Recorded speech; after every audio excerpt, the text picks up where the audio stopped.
Join the Ungovernables. No filters, no apologies. This season, we're cracking open Uniswap governance. Welcome to a new episode of the Ungovernable Podcast. Howdy, howdy, howdy. Hello. Welcome everybody to a new episode of the Ungovernable Podcast. We are joined by Devin Walsh, Executive Director of the Uniswap Foundation, crypto trailblazer who has been steering the ship since 2022, pushing Uniswap forward towards a decentralized greatness, and also juggling the community. We are Joe and Austin from Alpha Growth, your premier DeFi operations and growth firm. Devin, to kick things off, what else should our listeners know about you? Well, first off, thank you so much for having me on the podcast. I am so excited you launched this to focus on Uniswap. Our community is growing so much and there are so many smart people to learn from. So I think this is an incredible asset to have for the community. And thank you for the intro. What else to know about me? I guess, as you mentioned, I've been leading the foundation for almost 3 years now, which is wild. Time really flies. And before that, I did a bunch of things across the crypto world. I was at Consensus in its early days. I was at a crypto VC coin fund based in New York for a little bit. I, during COVID, freelanced and worked for Cello and a bunch of other protocols in my free time, and then finally ended up at Labs, where I, within a few months, really realized that the thing that I was most excited about was actually working on Uniswap outside of Labs and working on an organization like the foundation. And that's kind of where how I've ended up right here, where I am today. Quite the scope. What are some lessons that you've picked up along the way? Oh gosh, lessons. What kind of lessons? What kind of lessons? I mean, there's so much noise in the space, as you're more than well aware, and you've worked for some of the best.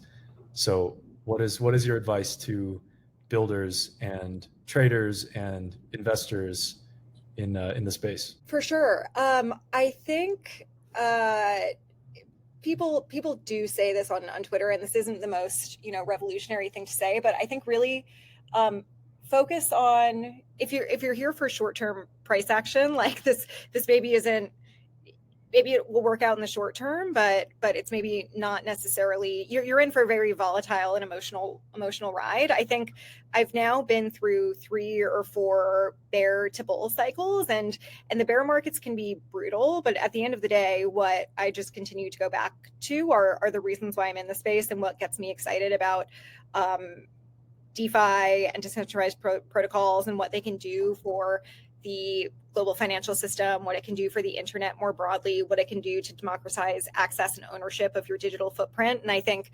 that's why I'm here at the end of the day. Obviously, folks have economic interests, but I just tell myself, 10 to 20 years, things are going to work out, maybe not in the next, 2 to 3 months based on whatever is happening in the world of macro, which I am not an expert in. But if you really, believe in what you're building and believe what it can do for the world, that can get through some tough periods, which I think everyone who's been in the crypto space, whether it's a month or a year or many years, can relate to. Definitely playing long-term games with long-term people, I think that's a good TLDR for what I just said. Yeah, no, that's great. And yeah. To your point, I think the key is, at Thanksgiving, when people ask us, what do we do for a living? Yeah. Hopefully one of these days soon, we won't have to be cryptic about it. And everybody will say, oh yeah, you're responsible for why the US economy didn't fall on its face. Exactly. Yeah. Like why, you can now, access, you don't need to wait 3 days for your money to send cross border, to your friend who lives in the Middle East or whatever. That funds can just be sent immediately.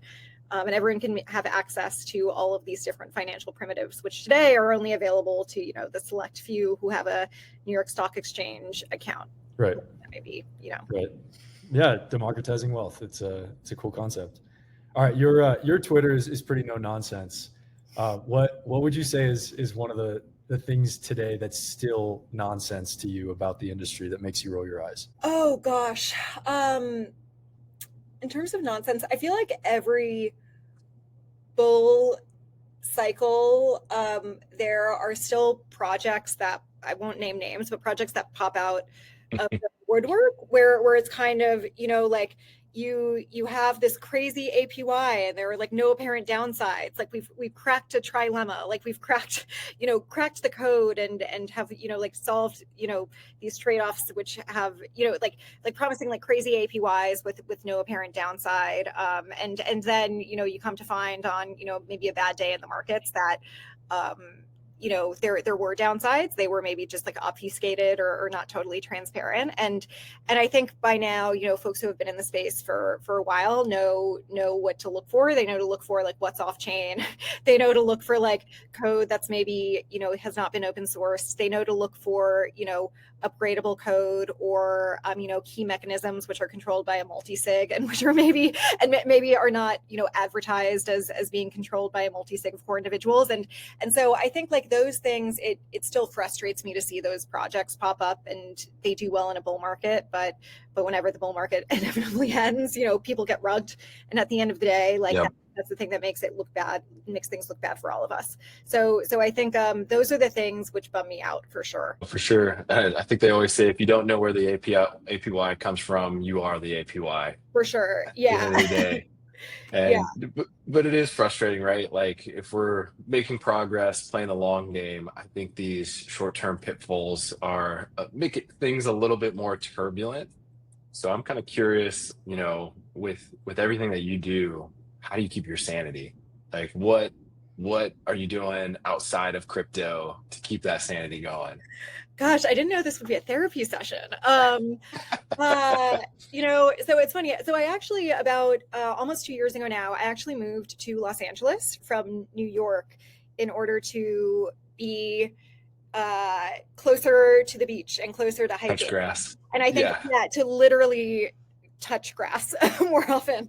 And I love New York, but just found myself, funneling myself from like computer screen to computer screen. And there are a few other reasons I moved to LA, but just thought, I want to move somewhere where it's very easy for me to be outside and just disconnect. And I think that's what I try to do. I try to, literally touch grass and anything that like reading, just connecting with friends, anything that's not staring at a computer screen helps. Yep. Oh, I love it. Well, I feel like in New York, the concrete jungle, it's just so hard to do that. You're either on a computer in a subway, on your way to an event. So it's great to hear that you're able to get outside and touch some grass. I think more and more people, especially in the crypto space, need a little bit of that. For sure. We gotta credit where credit's due. New York has some lovely parks, but I think there are more cat-sized rats running around those parks than there are barefoot hippies like ourselves that want to just round. Yeah, So New York does have some lovely, the West Side Highway, Hudson River Park is my favorite spot in New York, a go-to place. So it does have its places. Wherever you are, there's places to touch grass. I'm curious, are you LA proper or are you in the outskirts? I'm in Santa Monica. Oh, lovely. Okay. Yeah. Yeah, there's plenty of grass. Good amount of grass, good amount of sand. Sand is nice too. That also. Water, all of the elements. Okay, Devin, what is your pink pill story? How did you get involved with the unicorns? Gosh, that is a great question.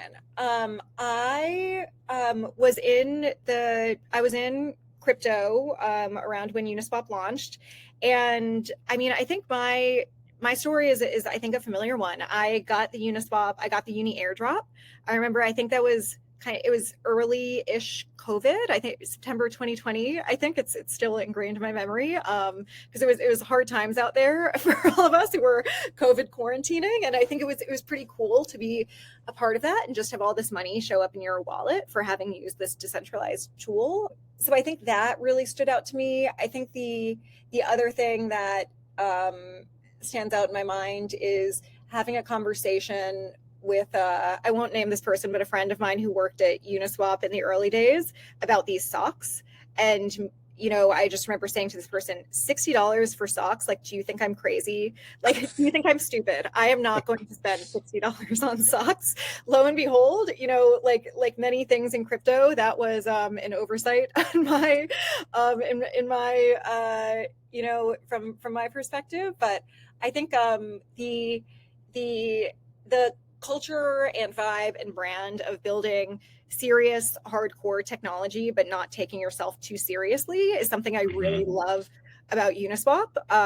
Building incredibly innovative technology that can stand the test of time, that keeps its users' funds safe, and is truly built to become a global liquidity layer, but at the same time, liking pink and liking unicorns and, having really fun, lovely events and being able to laugh at ourselves is something that really resonated with me and is ultimately why I'm still working in the Uniswap ecosystem after these years. And many people probably don't know this, but by the way, your GovSwap event was by far, and the dinner was by far one of the highlights of Denver for me. There wasn't a ton of highlights, unfortunately, but that was for sure one of the most fun. And I wasn't able to make yoga, but you guys literally had yoga at the event, which is it's like the antithesis of DeFi and crypto, which is why I agree with you that the dichotomy that you guys really represent both sides of is pretty awesome. I know Austin got to do the yoga. It was much needed. In jeans, no less, I think, yes, right? I was committed at that point. Stretchy jeans, it didn't matter. I was gotta going to call do some that yoga. out. Yeah, you're committed to yoga. Yeah. I haven't got a good yoga shout out in a while, so thank you so much. Yeah. Cool. Yeah, those events are fun. I think they're and for the listeners, so GovSwap is a series of events that we began to put on last year. We just had our 5th. We try to put them on aligned with the conference circuit. So, Denver, ETHCC, DevCon or DevConnect, and each one looks a little different, but we bring together delegates and governance participants to priority number one, connect with one another and hang out with one another and learn from one another is really the main thing. But then usually discover topics of the day. What do delegates care about? What do they want to learn about? And I think this year's was great. I also had a lot of fun. It was also just so cool to see this was my first GovSwap, and it was really cool to get to actually meet all of the delegates. Everybody's way taller than I thought they were going to be. We have some tall. It's crazy. Getty definitely brings up the average. Getty's like 7 feet tall. But it was just cool to get to see that all these people that you interact with on the forums and in Telegram, it's like, oh, these are real, very smart contributors. And it was just such a fun thing to, even though there's some drama sometimes in the forums, it was cool to just everybody getting to shoot the breeze and have a good time. So you guys are going to France? GovSwap will be in Cannes? I think so. So we will be in Europe and ETHCC. I'm not 1,000% sure it will be Cannes. So I don't want to pre-announce that. It may be. I think we were looking to see. Okay, I don't know if it's FUD or not, but I think there's some people who are maybe not going to Cannes and are doing an offshoot elsewhere. So I don't want to pre-announce that, but we will be in Europe near the ETHCC time. I vote Cannes. If that counts for something. Okay. Will there be yoga? That's my question. I don't know. We'll have to, I guess, what is a con thing to do? Maybe we can do, I guess, depending upon what the markets look like. I was going to say a yacht, but maybe like a dinghy is more appropriate based on macro market conditions. We'll see when we get there. Yoga's pretty cheap, so maybe we'll keep it with yoga. I think Cannes is known for its film, right? The film festival. Right. So we could do a Uniswap. You know how Doritos does those commercial contests in the winter? Doritos has always done like the Super Bowl. Crowdsourced Super Bowl commercials where the winner gets $1 million and they get their commercial put. So it'd be cool to do like a Uniswap V4 or a Uni Chain crowdsourced commercial, and then we would show like the top 5 at the swap. That is not a bad idea. I will pass it on to our are you guys filmmakers in the making? It's 2025, Devin. Everybody's a filmmaker. Everyone's a filmmaker. Yeah. It's not a bad idea. That could be fun. We could figure out the right how to do that for governance. I feel like I feel like governance DAOs maybe could use some marketing. So yeah, that's not a bad idea. Would be fun to vote on as well, I'm sure. Totally. Oh my gosh, conditional funding markets on what film will bring in the most revenue for the DAO. I like it. We can incorporate some of the experiments we have going on. Now we're cooking. Yeah. Now we're cooking. Today is big day for Uniswap Unleashed. Yes. So it's going to be 100 million from asking from the DAO for 2 proposals. Voting starts today. Devin, what do we need to know? That is a great question. So I think just to frame this for everyone who's listening in, we are at an incredibly exciting crossroads for not only the crypto space, but I think Uniswap more specifically.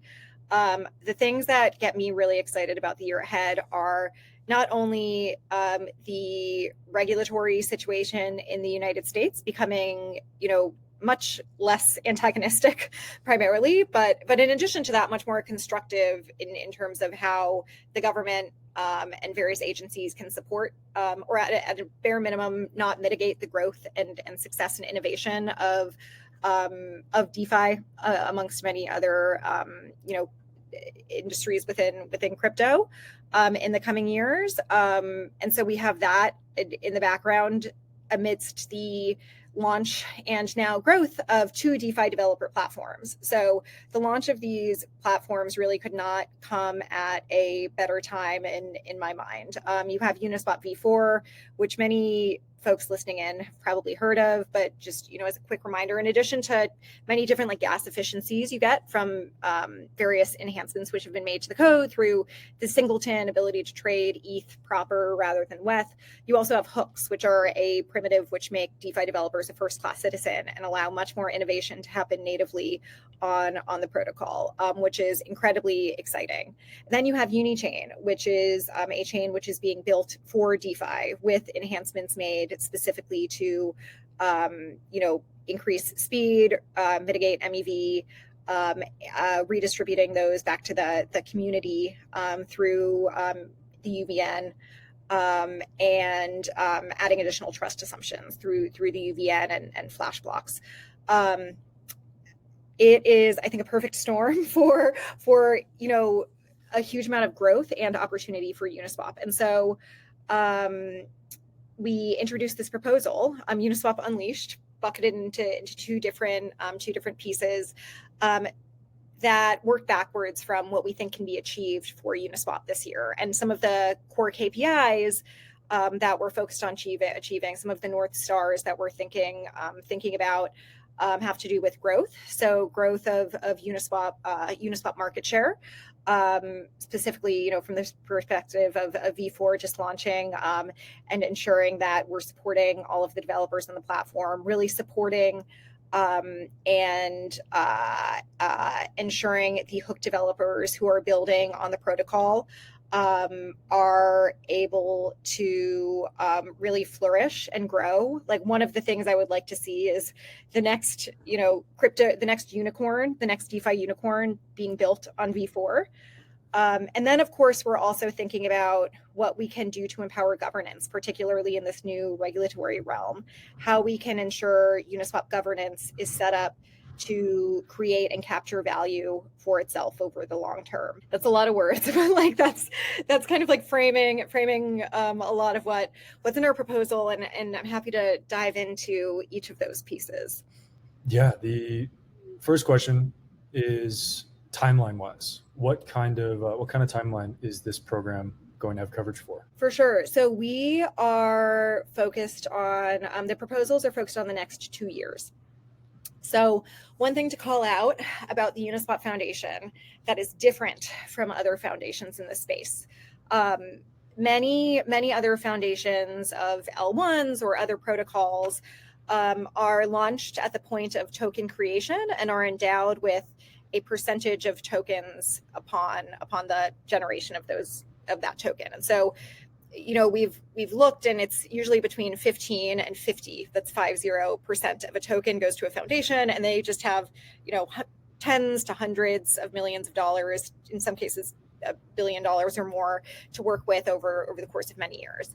The Uniswap Foundation is not structured like that, which I think is a good thing. I think it holds us much more accountable to the community and, basically like ensures that we are transparent and sharing a lot of information with the community to show everything that we are doing to our delegates and our broader stakeholder set. And so because of that, we request funds for a set period of time, and we usually request 2 years of funds. Then it's been on an annual basis, usually when we have a year's worth of runway left, that we will return, check in if we need to request more funds, have that conversation and go through that process. Beautiful. And yeah, I guess it's good that you painted that bit of color, because a lot of people are a little bit blindsided by the ask. Okay, so broadly speaking, what kind of outcomes do you think the community would be able to expect to see in these 2 years? Yeah, for sure. So, and if anyone's listening and wants to better understand what the proposal looks like, you can go to the forum, which is gov.uniswap.org. And if you search for Uniswap Unleashed, that is the name of our primary proposal. And so we are focused on a high level. I kind of think of like two high level buckets. One is strengthening network effects for the protocol.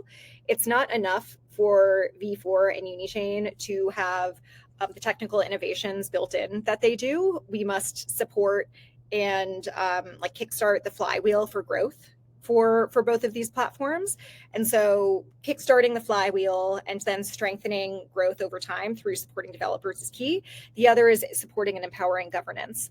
And so in terms of KPIs in that first bucket, for strengthening network effects, we're focused on growing market share. By the end of the year, hitting 60% market share for volume across DEXs on EVM chains, and then hitting a set of volume and TVL targets for Uni Chain and V4.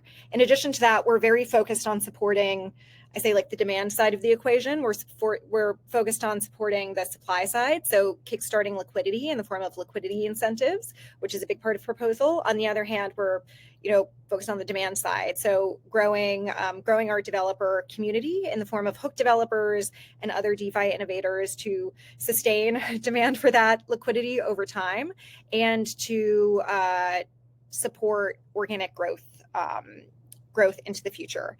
And there we're focused on growing the share of order flow that's going to hooked pools, as well as ensuring that hook developer teams can sustain revenue. I would love to see many hook development teams have already receiving VC funding, for instance, and seeing teams receive support not just from grants, but from VCs or to themselves become profitable in some way, so they can continue to grow without subsidy from us after an initial period, is a huge sign of success in the governance. Oh yeah, what's up? Oh no, keep going. I guess my thing was going to be because you're really going to the next level, right? It's with Uni Chain and Uni V4. It's no longer just this independent DApp. It's essentially that infrastructure that's providing space for other developers to build on top of, to really maintain the liquidity layer of the internet. And so one thing that you mentioned was finding the next unicorn. And so I was curious, when you were talking about the V4 aspect of how do you kind of think about going about doing that and finding that next unicorn that's built on top of Uniswap? Yeah, that's a great question. And there are a few things that go into that.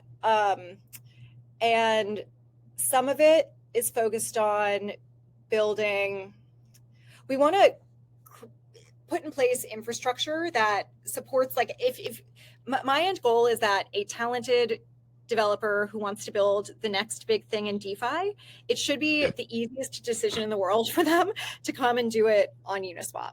And so the things that we're doing in order to create that ecosystem is we're focused on infrastructure and tooling, we're focused on like education and learning opportunities, and then we're focused on funding. And so just like a few, and all of those programs are sometimes like customized per step in the life cycle for a given developer. So from the ideation phase, you have education in the form of the Uniswap Hook Incubator, for instance. When they're building, we have Open Zeppelin building a series of template hooks for people to look to potentially like use and make it just easier to build safe and secure auditable code. When they get to the audit phase, we have audit subsidies, which are run by Areta, which is another community member, which makes it easier and cheaper for some of these teams to get an audit in their earliest days. And then once they've launched, we have routing subsidies. So these are one of the biggest open questions that Hook developers have for us is how they can begin to get distribution. And so we're kicking off a routing subsidy program that makes it cheaper and easier for routers and solvers to actually route to hooked pools. And so focused on the life cycle of a Hook developer. And in addition to that, where we have a few different like focus areas of hooks that we think are particularly likely to create a lot of growth. And some of those are, focused on stable coins or, perps, derivatives, MEV mitigants, things like that. And we're currently, thinking about the best ways we can support or provide even a little bit more funding to teams who are focused on those areas.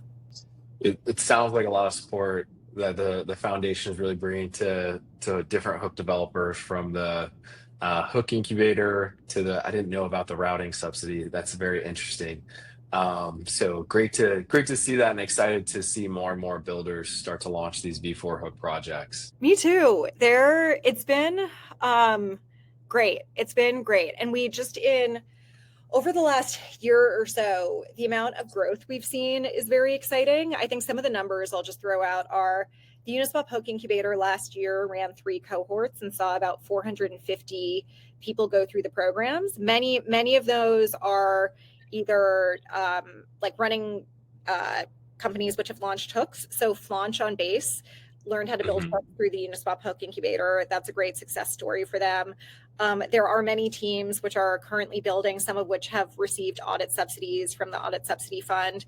This year, they're running 4 cohorts. And in addition to that, they've created a self-paced course. So you don't even need to be part of the cohort. You can just kind of learn on your own how to build hooks. And so this program alone, the grant has been less than $2 million in total over the past 2 years. And like the number of developers who are building hooks which have come out of it, it's kind of crazy. It's one of our like best, most successful grants programs in my opinion. And like the quality and caliber and excitement and enthusiasm of the teams that are coming out is just like a great, I think, I guess, signal on what's to come for V4 in the future. Yeah, and real quick too, is there anything that you've seen come through some of these incubators that you're really excited to see them launch? Like anything in particular? I mean, I think one project I can say it's not a project that's gone through the incubator, but one project I'm excited about is Doppler. So this is I don't know if you've heard of this one, but Doppler was launched by Austin Adams. So Austin Adams was previously a protocol researcher at Uniswap Labs. He left maybe 6-ish months ago to start his own organization. And Doppler is a token launcher that is focused on fair launches. So using auction mechanisms like built into a hook to basically like mitigate kind of like the rug pulls and some of the unsavory behavior that we have seen in like the meme coin craze over the last year or so. And I think as the market matures, like I don't know that the meme coin rug pull will be able to succeed as we go on, and people are going to look for more sophisticated, user-friendly, user-safe, consumer-oriented tools like Doppler. And I think the fact that Austin's building that directly into V4 as a hook is incredibly exciting. Yeah. Okay, can we touch on some incentives? The proposal is a pretty large part of the proposal is going towards incentives. About half, a little more than half going to V4, and then a little less than half going to Uni Chain. Talk to us about the goals for these incentives and why is now the right time? Yeah, for sure. So in terms of goals, everything is working backwards from some of the North Stars we've set for ourselves. So for Uni Chain, our goal is for Uni Chain to be in the top 5 highest revenue generating chains by the end of this year. For V4, we have set a goal, a TVL goal for the end of the year. And the TVL number we're getting, like, just using as a frame of reference a percentage of V3 TVL for the amount of TVL we want to be on V4. So we're saying at the point in time we set the metric is around 75% of V3 TVL at the time. That's the amount of TVL we want to see on V4 at the end of the year. And so we've been working very closely with Gauntlet, who is like one of the top folks in the space, to put together and orchestrate some of these campaigns to work backwards and see, okay, from revenue generation perspective, how much order flow do you need to see on a chain? How much TVL do you need to support that? How many dollars do you need to put towards growing certain pools to generate that order flow?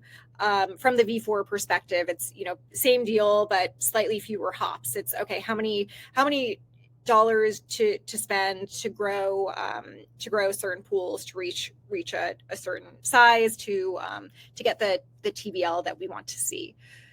And so we worked backwards from those goals to get where we were. And then what was the second part of your question? Oh, yeah. So one of the things I call out in the proposal is while there are many positive catalysts at play today, the fact that we have these platforms and the fact that the regulatory environment is so different.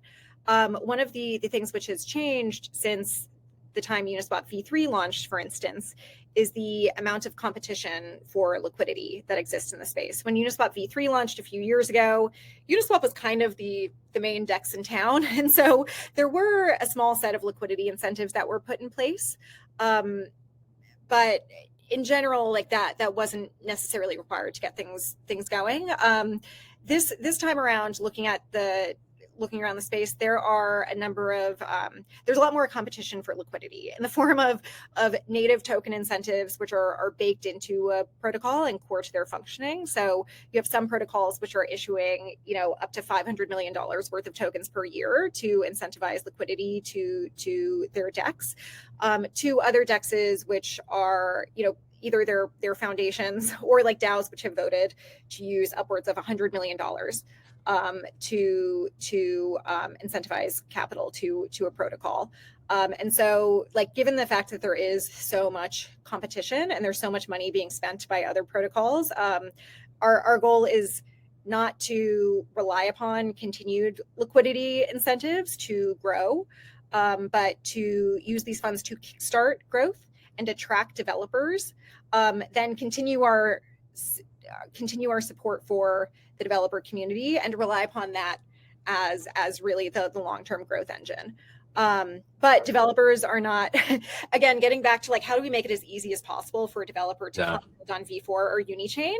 Like if it's not a slam dunk from a TVL perspective, like we need to have liquidity there for the builders to benefit from. And so that's the first problem we kind of need to solve. Gotcha. So it's almost like first piece is kind of like migrating liquidity, right, from like your V2, V3, getting it over to V4. You got this infrastructure in place and kind of like funding in place to get developers excited to build on top of Uni Chain as well as Uni V4. And then I'm kind of thinking about like, what's next? What's the flywheel look like, and what's kind of the end game look like? Yeah, from like the developer perspective, like like I'm sure there's some aspect of like you have more developers on there, so there's going to be more volume. So therefore it creates more fees for LPs, therefore reducing the need for incentives. I'm just kind of thinking like, what's the end game look like for the foundation? Because I'm sure at some point you'll start to wean off a little bit on the incentives. Yeah, good question. So So V4 incentives, the program that we've designed is about 5 to 6 months or so. The Uni Chain program we've designed is about 9 months. We've requested the first tranche of 3 months up front. And, if and when it is successful, would return to governance to request the second and third tranche. Our plan is, when we get to the ending of these programs in about 9 months to a year or so, for the developer environment, for the environment of builders on V4, to sustain the amount of liquidity that has been attracted from these incentive programs. I think one of the questions that we got from folks when we put up the proposal was, hey, like haven't a bunch of chains, spent a lot of money on liquidity incentives, which have attracted an initial huge amount of TVL, which has then disappeared when the program ends. The answer to that question is yes. Like that has definitely happened. Our goal is not to do that. Our goal is not to be reliant upon liquidity incentives as a long-term growth engine. Like that is not a smart or effective or long-term competitive use of capital. It is a short-term, like good use of capital in order to kickstart the initial growth of a protocol. But ultimately, where we will be relying upon growth of TVL, growth of revenue, growth of all of those good things, goes back to the growth of the developer, like growth of the developer ecosystem. And of like the ecosystem that's built on top. And then flywheel works like, okay, you have I don't know, if someone builds like a fluid competitor, right? Like as a hook and begins to attract a bunch of order flow and volume there, that then in turn will attract like additional TVL to the protocol, due to the fact that V4 is designed as singleton and multi-hop hooks. Like everything is just kind of like cheaper and easier by design from like a gas efficiency perspective. That in turn makes it like that much of an easier decision for like the next DeFi innovator to also launch on the singleton, due to the fact that it's like much cheaper to arb between all of these hooks. And then like the cycle continues. It's a little bit of a customer acquisition cost more than this mercenary request for capital. Yeah, that's maybe I should have used that framing in my proposal. That's at least that might be wishful thinking, but I genuinely believe that some of the products that Uniswap offers are, I hate to be the DeFi cliche, but like, yeah, we have the best tech. Sorry, deal with it.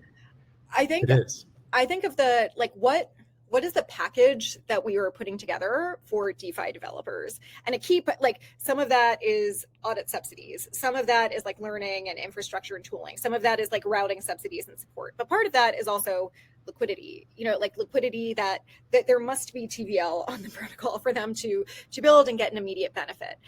Like I want a DeFi, there's so much that someone has to think about when they're building in crypto. Like I want these builders to think about their innovation and doing what they do best, which is like building and attracting their own customers. And we can do our best to, at least in the early stages of their growth, take care of as many other things as possible. Did when you went to school back in the day, did you ever go to the library during finals week and they had like all these different things that were stress relievers for people to do, like finger painting?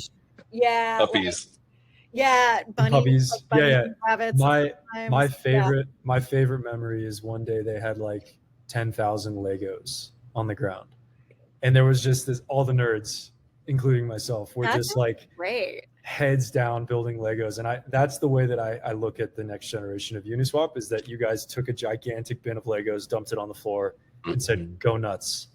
By the way, maybe we should do that at GovSwap. Like maybe that's okay.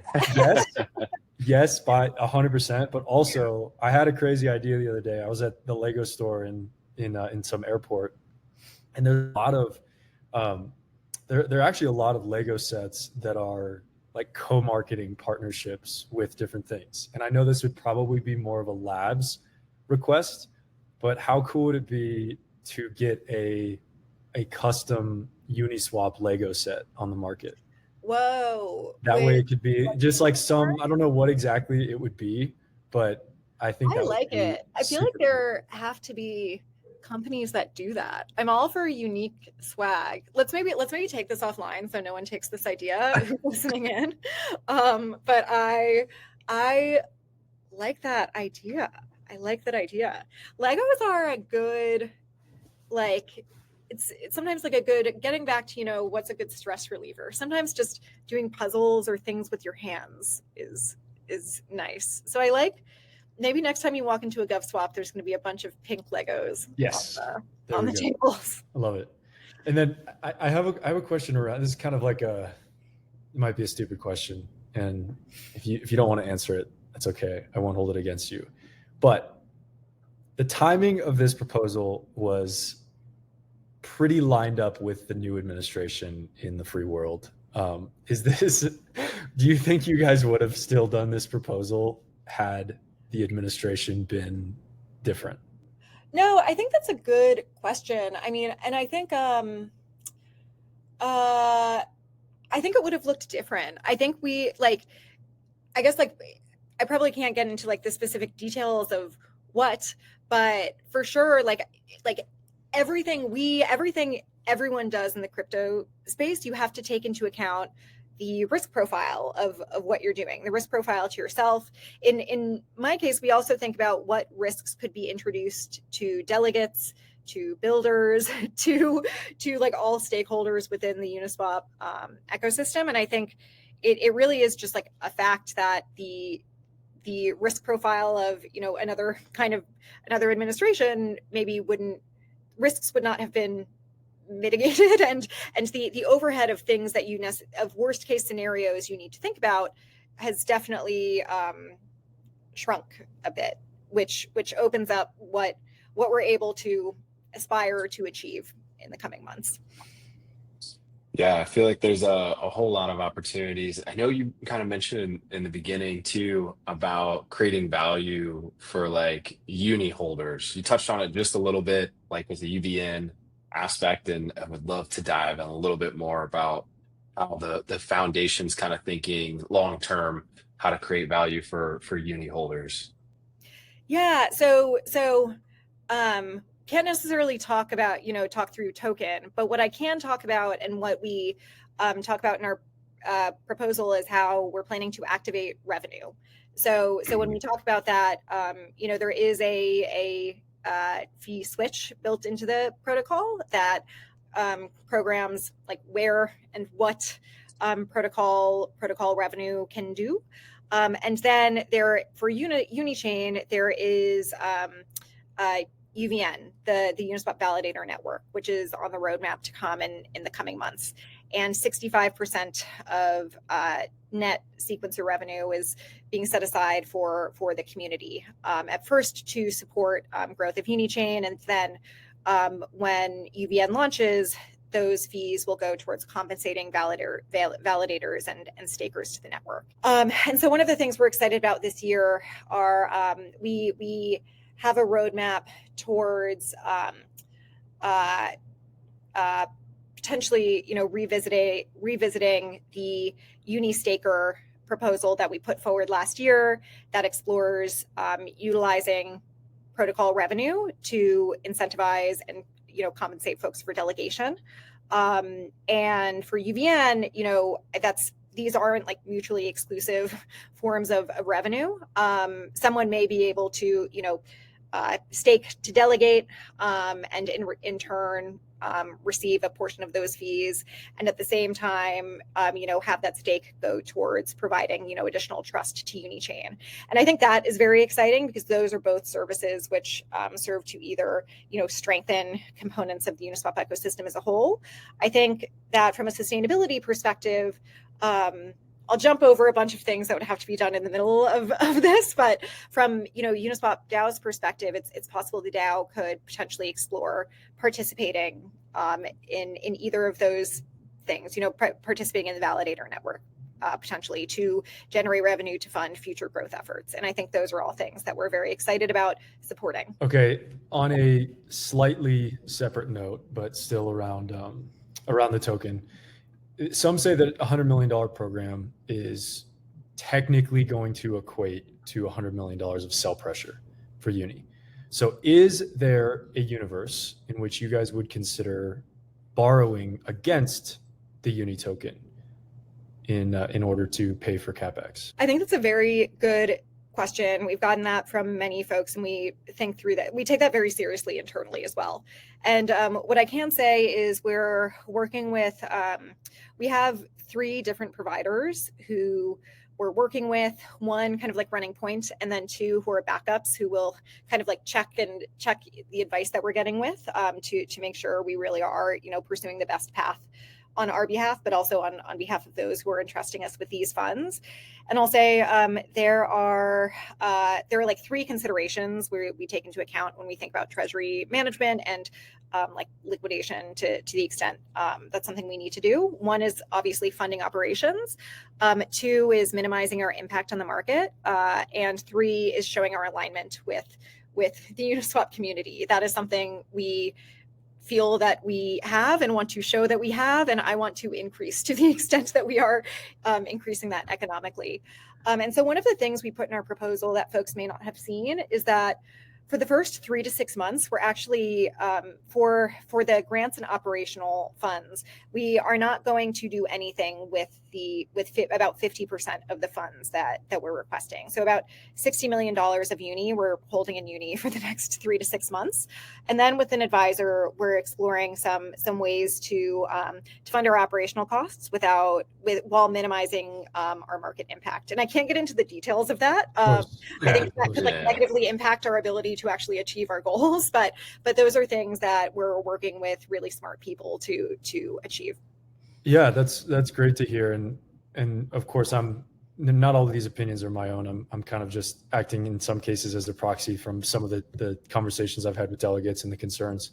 But I think that would be a really strong signal to alignment with the community, the DAO, the token holders, and we actually, one of the things that we have done in our in the months of running the little DAO growth program is that we have set up Uni as collateral on a liquidity V2 fork to enable this the concept of a CDP collateralized debt position to where you guys could absolutely be the stewards of that, where you guys, upon launch, you guys could be the first and only necessarily if the supply cap gets hit quickly for you guys to seed that and borrow stable against the Uni token. But again, I know that's not information on that. I mean, I think we're like, what I tell folks is like the majority of my team is like half of, a third to half of their compensation is coming in Uni. So we're definitely, like any impact on the market also just affects all of of us very much. And so definitely, send over information on that. We can take a look. I would love to.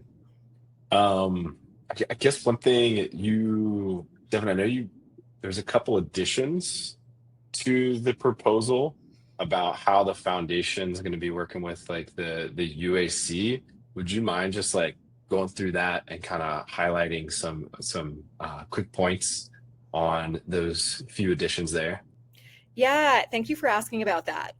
So going through this process, we have heard from many delegates the desire for delegates generally, governance, to better understand more frequently and more in depth how the foundation is thinking about our strategy, how our more details of our vision, how the vision changes as market conditions change, as different inputs impact that, what our grants pipeline is, how we're thinking about team growth.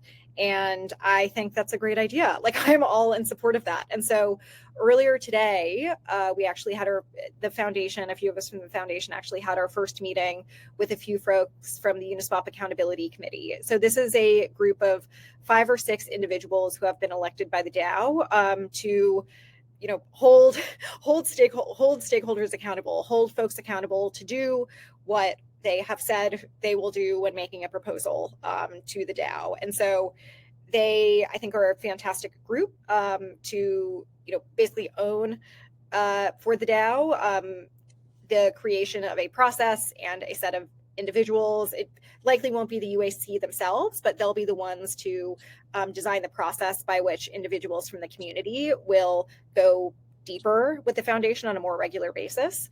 And we are excited to, our deadline to provide an output to the community on that is April 8th. And we hope to do our first dive by early May. We'll be looking out for that. It's super exciting. Yeah, I think it's great. I mean, I think, like I said, like decentralized governance, like the creation of a good foundation. One of the things I have said is no one has built the playbook on how to build a best-in-class foundation. I hope to do that. I do like I'm really proud of a lot of what Uniswap Foundation has done, and I think doing it in this new world of like centralized governance and DAOs and navigating all the stakeholders in play is something that foundations will need to do for our space to succeed and grow while maintaining the core philosophies that we all care about. And so I think we've learned a ton, but I don't know, I'm really proud of everything my team does, and being able to share more of that with delegates, but also like creating the opportunity for us to learn from delegates and see what our blind spots are, like, and just like grow that relationship. I think it's a really good idea that hopefully just becomes part of that playbook that we can pass on to other DAOs and other communities. Yeah, it's super great to get feedback and create that iterative process and that iterative loop, right? I think there's definitely a bright future ahead, and maybe just wanted to ask, like, what are you most proud of so far for the foundation side? I think all of the builders, like I think the thing that makes me happiest is probably talking to builders who, if they hadn't gone through the Uniswap Hook Incubator, if they hadn't had the opportunity to go deep with Sauce, who's kind of like the V4 hook goat. I don't know if you met him, but like Sauce is our like V4 whiz. If they hadn't talked to Sauce, if they hadn't come across some of our materials, if they hadn't gone through the incubator, they wouldn't be building the hook, or like building, in some cases, like the company or organization that they're building now. So the ability to have a positive impact on the lives of people who are, again, like going back to the first part of our conversation, right? Like having the opportunity to help people achieve the things that get me excited about being in the space. So creating a better financial layer, for a better layer for like digital value creation. Like that's what makes me really excited to just be in the space. That's what makes me happy. And it's what keeps me here. Okay. One more question about incentives that I forgot to ask earlier. So the plan mentions high volume core pairs, and so I think everybody would agree that those are smart to incentivize that for many reasons. But how would a particular asset make the cut? Yeah, I think it's a good question. I mean, the like abstracting away a lot of detail. Like when you look at a given DEX, there are certain pairs that see more volume than others due to, one, like the popularity of the asset, but also because they're often like one of the parts of a multi-hop trade, or they're just like arbitraged more frequently. And some of those are like the WETH USDC pool, or like stablecoin pools like WBTC USD. Like those are all in like, the top list of pairs. Like it's not like rocket science. It's really just looking at like the pools which have the most volume, and due to like the popularity of those pairs, but also due to the fact that those are core to like multi-hops for some of like the long tail assets, like being profitable and occurring on the protocol at all. Like it's really core for us to attack those like fat tail pairs first.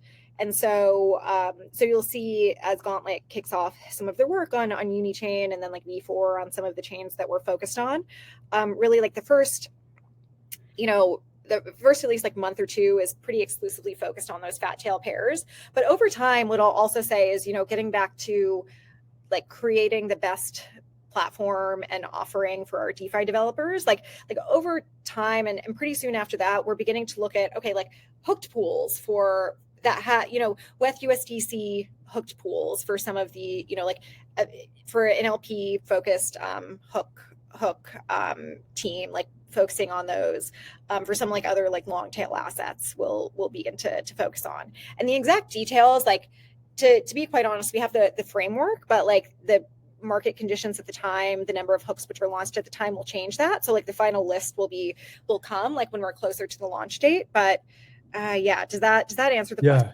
Yeah. No, that's pretty helpful. I think there'll be cool opportunities. There's a lot of maybe one-off exciting opportunities, yield-bearing assets and things that are coming out of the work that would be interesting to incentivize, even if they're not necessarily fat tail yet. But I think that's going to be nice to see how that evolves. Okay, so Alpha Growth, that's us. We've secured over $2 million in incentives from various Uniswap partners, in addition to expanding the footprint with facilitating new deployments and structuring different deals, highlighting opportunities throughout the ecosystem, working with different hook builders and all these cool things. How do you see our growth program syncing up with the foundation's vision, especially with Uni Chain and V4?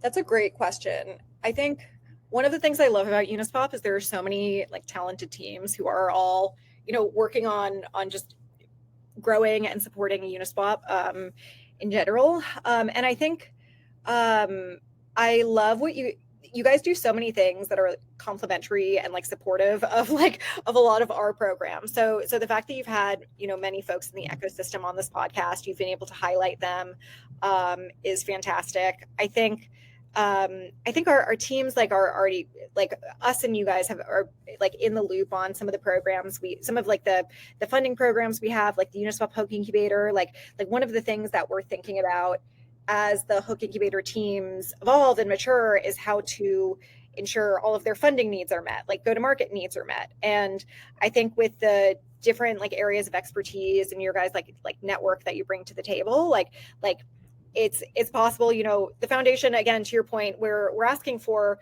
a lot of money to do a lot of things and achieve a lot, but it's not possible for us to do everything. And like, I think this podcast and some of the other programs you guys have put together show that you think about things differently. You have like unique, distinct skill sets you're bringing to the table. And so leveraging those in order to support builders in a way that's different from the foundation is great. Like again, that just like strengthens the value proposition for a builder to come and know that no matter what they need, there is a team that can support them within Uniswap. I love hearing that from you, especially. So yeah, thank you for saying that. That's great. I'm glad. I completely agree that they're all very complementary and there's a lot of things. And I hope you guys know that if there's ever things that you guys need support with or think that would be better suited for us to handle, we're at your service.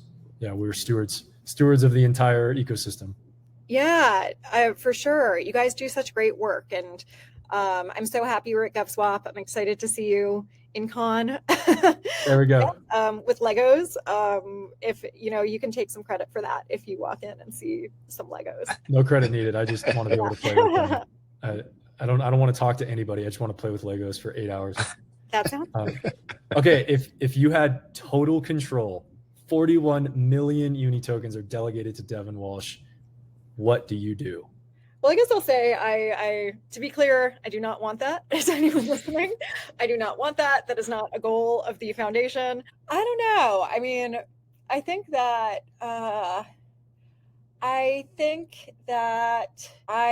don't want that. But in general, like what I'm very excited to support within the Uniswap ecosystem is growth. And I think growth that is aligned. One of the things I talked about at GovSwap when you were there is, I think delegates are really hungry for, development that we know is like aligned with the long-term economic success of Uniswap in general. And the great news there is that delegates actually own more Uni than anyone in the world. And so I think there are a lot of really interesting, exciting ways for delegates and all of us to think about how we can leverage that asset at our disposal to support growth, which is really like aligned with all of our success. And that's part of like the core we're at the end, so I can't start talking about this, but like we're thinking very deeply about that. And we want to involve a lot of delegates in that conversation in the coming months. I think that is not how I would want to spend everything, but is one of the areas that we've only scratched the surface of.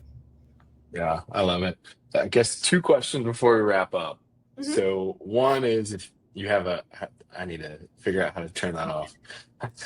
If you had one wish for Uniswap, what would it be over the next 12 months? Like a genie in the bottle, you can make anything happen. Uniswap is just like the best place for it. I guess like is it boring for me to say Uniswap is the best place for any DeFi developer to build and thrive? I guess like maybe we see our first unicorn on top of V4. Maybe like that's a good one. I would love to see like multiple, but for now I'll say I would love to see the first unicorn coming from the Uniswap ecosystem that's built on V4. All right, growing unicorns. Okay, and unicorns Devin, growing unicorns. There we go. And Devin, where can people follow your work? Yeah, so many places. So Twitter, Uniswap FND. I think you guys have got it all on the bottom of the screen. So you can follow me on Twitter, Devin A. Walsh. You can follow Uniswap FND on Twitter. Our website is uniswapfoundation.org. We just actually did a redesign of our website. We haven't announced it with everything else going on, but our website is very beautiful and has a lot of information. And so you can learn a lot from us there.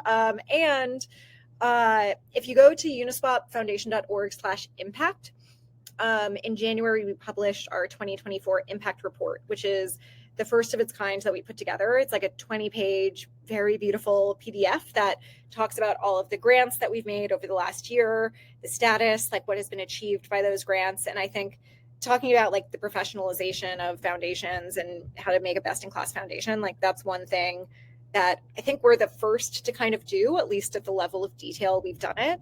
And it's something I would love to see other foundations do, is what I guess I'll say. Thank you. And thanks for the alpha on the website too. That's awesome. Yeah, you heard it here first, folks. Yeah. All right, guys. Well, let's wrap it up here. That was another episode of the Ungovernable Podcast. Honored to have you here today, Ms. Devin. Thank you so much for talking about Thank you guys. all the new exciting so initiatives that are to come. For our listeners, do not forget, subscribe on Spotify and YouTube. We got new episodes every week, and follow us on Twitter @GrowUniswap to stay up to date. This was the Ungovernable Podcast. We are Joe and Austin of Alpha Growth. Thank you again, Devin. See everybody next week. Thank you. This was the Ungovernable Podcast by Alpha Growth. Watch all our episodes on YouTube or Spotify or weekly live on X.